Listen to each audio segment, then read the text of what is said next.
Welcome once again to Commander by Danon. Today we have a special list brought to us by patron supporter Casey.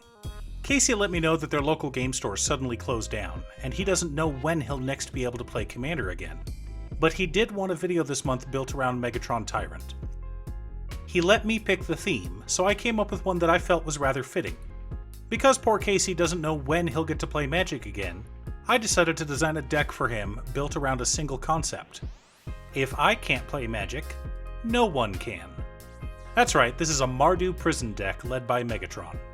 But before we get started, I'd like to quickly ask you to like and subscribe. It really does help the channel, and it's free.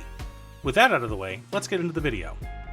Megatron Tyrant is a 6-mana 7/5 legendary artifact robot with more than meets the eye for 1 in Mardu. In other words, if we spend 1 in Mardu, it enters the battlefield converted. But as Megatron Tyrant, he says that our opponents cannot cast spells during combat, and at the beginning of our post-combat main phase, we may convert Megatron.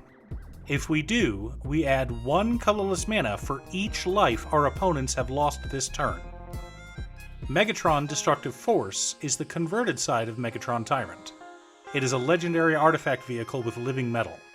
Living metal is a keyword that says as long as it's our turn, this vehicle is also a creature. Whenever Megatron attacks, we may sacrifice another artifact. If we do, Megatron deals damage equal to the sacrificed artifact's mana value to target creature.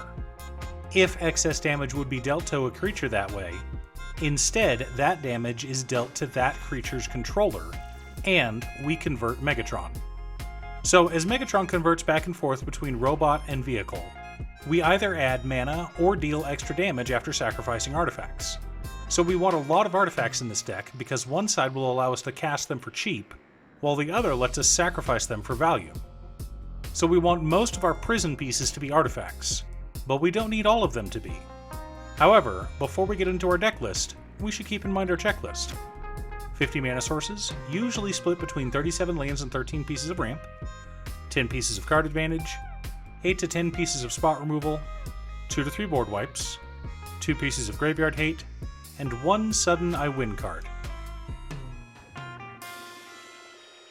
Buried Ruin, 12 mountains, 11 plains, and 13 swamps. Some of you are wondering why so many basics, and others are assuming the worst. And you'd be right. Smothering Tithe, Dockside Extortionist, Wayfarer's Bauble, Soul Ring, Arcane Signet, Solemn Simulacrum, Burnished Heart, Mycosynth Wellspring, Moonsilver Key, Krark Clan Ironworks, Talisman of Conviction, Talisman of Hierarchy, and Talisman of Indulgence make up our mana ramp package. Bolas's Citadel, Ichor Wellspring, Deadly Dispute, Costly Plunder, Burning Rune Demon, Final Parting, Demonic Tutor, Enlightened Tutor, Entomb, Wake the Past, Pia's Revolution, and Underworld Breach. Starting to see a pattern yet? Dragonspark Reactor, Disenchant, Swords to Plowshares, Dam, Boros Charm, Generous Gift, Anguished Unmaking, Rakdos Charm, Fracture, and Bedevil for spot removal and protection. Mythos of Snapdax, Toxic Deluge, and Ruinous Ultimatum help to clear the board of any annoyances.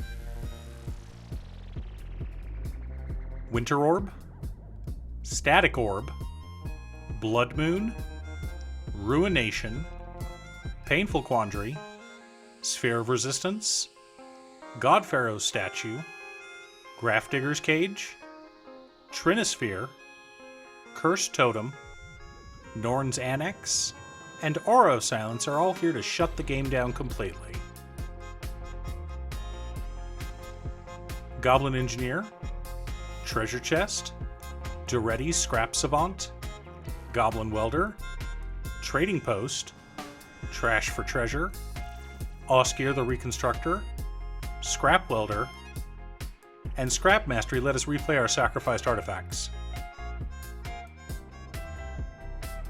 Ugin's Nexus, Sculpting Steel, and Oni Cult Anvil round out our deck, ensuring the evil of Megatron will be felt for years to come. So let's compare our deck to the checklist and see how we did.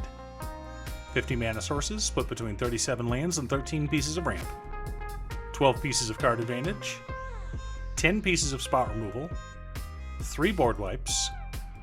2 pieces of graveyard hate. No sudden I win cards, but we do have 6 of the saltiest cards in Commander all in one deck, so that's basically winning, right? Now, I could have added more Stax pieces if I was wanting more enchantments or creatures, but I wanted most of the Stax pieces to be artifacts. The reason for this is because there's a lot of cards that can repeatedly bring back artifacts from our graveyard, but not as many for enchantments. So I decided to specialize in artifact graveyard recursion.